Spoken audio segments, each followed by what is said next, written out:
அன்பை போல் ஒரு ஆயுதம் வேறு இல்லை என்று. பகை இருக்குல்ல, அது ஆளை உருக்கிடுங்க, இல்லாமல் ஆக்கிறோங்க. நம்மள ஆழ் மனதில் பகை உணர்வு இல்லாமல் இருப்பது, ஆழ்மன பகை இல்லாமல் இருப்பது என்பது என்ன? இப்படி சொல்கிறேன் பாருங்க. நீயும் நானும் பிரிந்து விட வேண்டும் என்று முடிவானதற்கு பிறகு, காலிப் ஒரு உருது கவிதை இது. நீயும் நானும் பிரிந்து விட வேண்டும் என்று முடிவானதற்கு பிறகு உனக்கும் எனக்கும் எதற்கு நடுவில் பகை என்ற புதிய உறவு? உன்னை இக்னோர் பண்றதை விட உனக்கு நான் என்ன தண்டனையை தந்துவிட முடியும்? உன்னை சுமப்பதா? பகை என்கின்ற பெயரிலே சுமப்பதா? ஓடிக்கொண்டிருக்கும் கங்கையாறு, அதில் விழும் துளி கடலில் கரையும், ஒருபோதும் நின்று அதனுடைய இயல்பை அது காட்டாது என்கிறான் புத்தன். இப்படி வாழ்வது என்றால் எப்படி சாத்தியம்? எப்படி அதை முன்னெடுப்பது? புதுக்கோட்டையிலங்க ஒரு குரங்காட்டிங்க, பிரகதீஸ்ங்கிற ஒரு நாடகத்தை எல்லாம் நிகழ்த்தி காட்டுவார். அந்த பிரகதீஸ் என்பவர் ஒரு முறை அதை சொன்னார். நான் பார்த்தேன், அதை போய் பார்த்தேன். புதுக்கோட்டையில் ஒரு குரங்காட்டிங்க, அவன் ஊமை. டெய்லி அந்த குரங்கை வச்சுக்கிட்டு விளையாட்டு காட்டிட்டு இருப்பான். 8 வருஷமா அவன் அந்த இடத்துல தான் இருக்கிறான். அவன் ஊமை, அவன் பேச மாட்டானான், வாய் பேச முடியாதவன். அவன் ஒரு நாள் ராத்திரி ஒரு பரோட்டா கடைக்கு வந்து 4 பரோட்டா பேக் பண்ணுங்கன்னு சொல்லியிருக்கான். இவருக்கு ரொம்ப ஆச்சரியம் போச்சு. நீ ஊமை இல்லை, யாருக்கு பரோட்டா வாங்குற? என் குரங்குக்கும் எனக்கும் வாங்குறேன். நீ ஏன் பேசலை? அவன் சொன்ன வார்த்தைங்க எனக்கு, நான் இப்போ சொல்லும்போது கூட எனக்கு நடுங்குது உள்ள. நான் பேசினா அவனுக்கு பிடிக்காது. யாருக்கு? குரங்குக்குங்க. பேசுறதே இல்லைங்க அவன். இது என்னுடைய உணவை எனக்கு தருகின்ற ஒரு ஜீவன். அவனுக்கு எது பிடிக்காதோ அதை நான் செய்ய மாட்டேன்னு சொல்லி இருக்கிற அவனை நான் பார்த்து நான் என்னன்னு சொல்றது? அவனை நம் வாழ்க்கையில் நாம் பல பேரை சந்திக்கிறோம்.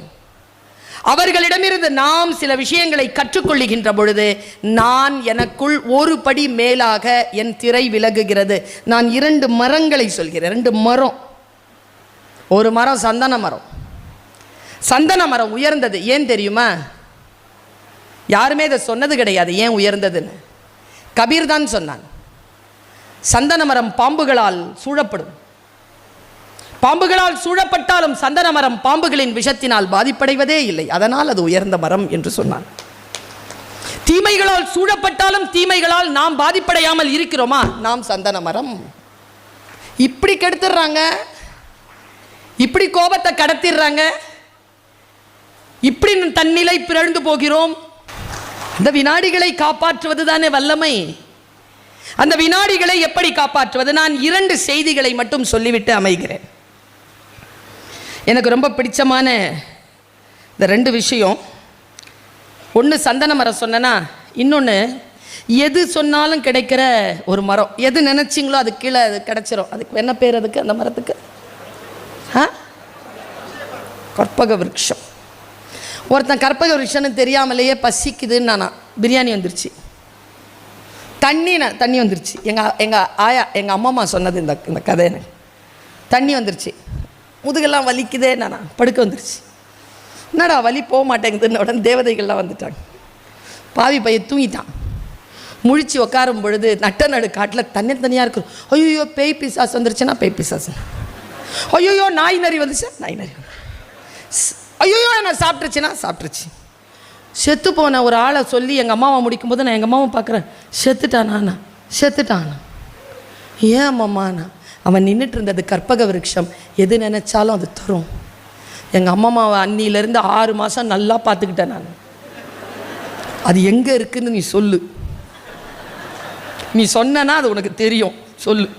எங்கள் அம்மா சொல்லிச்சு கடைசியாக, நீ இவ்வளோலாம் எனக்கு சேவை செய்யாத, அது எங்கே இருக்குன்னு எனக்கு தெரியாது.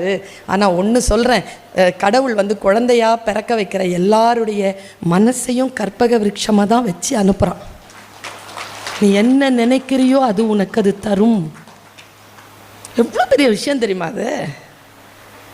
நான் சும்மா சொல்லலைங்க, இவங்கெல்லாம் சொல்றாங்கல்ல, வேறு மதம் தான், வேறு கருத்து தான், எனக்கு உடன்பாடு இல்லாத விஷயங்கள் தான் இருந்தாலும் அதில் ஞானம் இருந்தால் அதை நான் ஏற்றுக்கொள்கிறேன். அகம் பிரம்மஸ்மி என்ன அர்த்தம்? உனக்குள் இருக்கிறது எல்லா டிவினிட்டியும், உனக்குள் இருக்கிறது அந்த சக்தி நிலை, உனக்குள் இருக்கிறது பகுத்து அறிகின்ற அறிவு. நீ எதை ரொம்ப ஃபோர்ஸ்ஃபுல்லா நினைக்கிறாயோ அதுவும் உன்னை ஃபோர்ஸ்ஃபுல்லா நினைக்குது. சும்மா சொல்லலை. நான் இன்னொரு விஷயம் சொல்லவா? எனக்கு கொஞ்சம் வாய்ஸ் ப்ராப்ளம்ங்க. கௌரி சங்கர் சார் சொல்லு, காலையிலேருந்து கொஞ்சம் சரியில்லை. உண்மையாகவே லேட்டாக வந்ததுக்கு காரணமே அதுதான். பேச முடியுமான்னு தெரில அப்படிங்கிற மாதிரி யோசிச்சுட்டு இருந்தேனா. இப்போ நான் ஒன்று யோசிக்கிறேன்னா, இங்கே கூட்டத்தில் யாரோ ஒருத்தர் நினச்சிருக்கீங்க அந்த அம்மா வரணும், மேடையில் நின்று பேசணுன்ட்டு. பிரபஞ்சம் அதை குறித்து கொண்டு என்னை கொண்டு வந்து உங்கள் முன்னால் வீசி விட்டுருச்சுப்பார். ஏய் பேசுமா, பேசு. எதை தீவிரத்தன்மையுடன் நாம் யோசிக்கிறோமோ அது கள்ளம் பெருசா காவல் பெருசா? கள்ளம் தான் பெருசு. காவலை விட கள்ளம் தீவிரமா இருக்கு. அதான் சொன்னா, சிறை காக்கும் காப்பு எவன் செய்யும் மகளிர், நிறை காக்கும் காப்பே தலை. சிறையாலெல்லாம் ஒன்றும் செய்ய முடியாதுங்க. இந்த வல்லமை நமக்குள் வர வேண்டும் என்றால் நம்முடைய மனம்தான் நமக்கு குரு. மற்றவர்களை பணிவோடு பார்ப்பதும் மற்றவர்களிடத்தில் பணிவோடு ஈர்ப்பதும் என்பதும் வேறு. நமக்கு நாமளே வாட்ச் டாக் மாதிரி இருக்கிறது இருக்கல்ல, எனக்குள் நானே கண்காணித்து கொண்டு இருக்கிறது இருக்கல்ல, அடுத்தடுத்த கட்டங்களுக்கு என்னை உயர்த்துவதற்காக என்னை நானே செதுக்கி கொண்டே போவது இருக்கு இல்லையா, அதற்கு பெயர் வல்லமை. யார் எது சொன்னாலும் அடுத்தவங்க தான் சொல்லணும்ன்றது கிடையாதுப்பா. நீயே உனக்கான விஷயங்களை முடிவு செய்யலாம். அடுத்தவங்களோட நிறைய லீன் ஆகாத, போய் அவர்கள் மீது சாயாத. நான் இந்த 2 விஷயம் சொன்னேன்ல, என் மனசுக்கு ரொம்ப பாதித்த விஷயம் அது. அதை நான் நிறைய சொல்கிறதில்ல. நான் ஒரு வெளிநாட்டுக்கு போயிருந்தேங்க. ஒரு இடத்துலேருந்து இன்னொரு இடம் போகிறதுக்கு 6 மணி நேரம் ஆச்சுங்க. அப்போது இந்த மொபைலில் ஏதாவது பார்க்கணுன்னு தோணுச்சு. எவ்வளோ நேரம் தான் வெளியே பார்த்துட்டு இருந்தேன், 3 மணி நேரம் ஆகிடுச்சு. ரொம்ப போர் அடிச்சுட்டே இருந்தபோது ஹாட்ஸ்பாட் வாங்கி டிரைவர்கிட்டேருந்து அப்படி ஓப்பன் பண்ணேங்க ஃபோனை. 1974 வந்துச்சுங்க. நான் உடனே ஆஃப் பண்ணிட்டேன். இந்த ஓல்டு கதையெல்லாம் நமக்கு கொஞ்சம் சிரமம்ன்ட்டு மறுபடியும் ஆஃப் பண்ணிவிட்டு மறுபடியும் ஆன் பண்ணால் அதுதான் ஓப்பன் ஆகுது. அப்போ ஏதோ ஒன்று நமக்கு அது சொல்லணும்னு தோணுது. சரின்னு பார்த்தேங்க. வீட்டுக்கு போய் நீங்கள் ப்ரௌஸ் பண்ணி பாருங்கள். அதுக்கு பேர் ரித்தம் 0. அது ஒரு ப்ராஜெக்ட்டுங்க. அந்த ரித்தம் 0 ப்ராஜெக்ட் என்ன சொல்லுது அப்படின்னா, ஒரு சைக்காலஜி ப்ராஜெக்ட்டுங்க அது. இந்த சைக்காலஜி ப்ராஜெக்டை மரியானா ஆல்பர்டோவிச் அப்படிங்கிற ஒரு பெண் முன்னெடுக்கிறாள். அவளுக்கு 36 வயசு. அவள் என்ன பண்ணுறான்றதை மட்டும் சொல்கிறேன். நீங்கள் இன்றைக்கி இரவு போய் உங்களுடைய ஃபோனில் அது போட்டு பாருங்கள், யூடியூப்பில் இருக்குது. ரித்தம் 0, RYTHEM 0.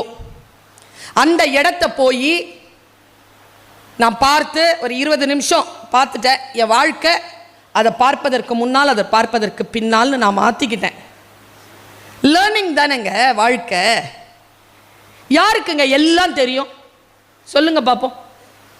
இங்க பாஸ்ங்க, அவருக்கு ஷார்ட்டன் தெரியாது, அவர் செக்யூரிட்டிக்கு தெரியும். எல்லாருக்கும் தெரியாது. டிரைவருங்க சில பேருக்கு தெரியாது, டிரைவருக்கு தெரியும். யார் உயர்ந்தவர்கள் யார் தாழ்ந்தவர்கள் எப்படி கண்டுபிடிக்கிறது? ஒருவனை இன்னொருவன் மேய்ப்பதை, ஒருவன் இன்னொருவனை ஆக்கிரமிப்பதை எப்படி புரிந்து கொள்வது? பயன்படாமல் இருப்பது என்றது ஒரு பெண்ணுக்கு எவ்வளவு பிடிக்கும் தெரியுமா? எப்படி இந்த சொசைட்டிக்கு சொல்றது? கலாப்பிரியா தான் சொன்னார், தன் குஞ்சையும் கூட்டையும் தேடி அலையும் அந்த தாய் குருவிக்கு சொல்ல வேண்டும் என்று தோன்றுகிறது, எனக்கு அவர்கள் இருக்கும் இடம் தெரியும் என்று. ஆனால் அதன் மொழி எனக்கு தெரியாது என்று சொல்லி முடிப்பார் கலாப்பிரியன். என் மனசு ரொம்ப பாதித்த கவிதை அது. எப்படி சொல்றதுங்க, இதை எப்படி புரிய வைக்கிறது? ஆல்பர்டோவிச் புரிய வச்சிட்டா. அதை நான் உங்களுக்கு சொல்றேன், எனக்கு புரிஞ்சது உங்களுக்கு புரிஞ்சுதான்னு பாருங்க. நான் வல்லமை பெறுகிறேன். ஒரு கட்டத்துக்கு மேல் இன்னொரு கட்டத்துக்கு நான் அப்படி எழுந்திருச்சு உட்கார்றேன்.